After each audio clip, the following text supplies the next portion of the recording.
weak daw o mahina ang mga bata ngayon. Kapag mainit, wala agad pasok. Samantalang ang mga batang 80s at 90s, naglalaro pa sa initan. Batang 80s at 90s lang ang sakalam. Tingnan natin yan objectively. So narito ang global average temperature o yung pandaigdigan nating average temperature mula 1850 hanggang 2023. So narito ang linya ng 80s at 90s hanggang 2000. Kung papansinin natin, mas tumaas talaga ng around 1 degrees Celsius yung ating global average temperature. At tumataas pa ito. Around 1 degree Celsius? Parang ang liit naman ng 1 degree Celsius.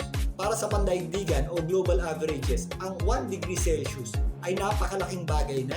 Ito po ay nangangahulugan ng mas magiging extreme ang ating panahon, mas malalakas na bagyo, mas magiging maulan ang tag-ulan. Kagaya nga ngayon, mas mainit ang tag-init at nagkakaroon tayo ng malawakang drought o tagtuyot. So ayun na nga, sa loob ng 2 hanggang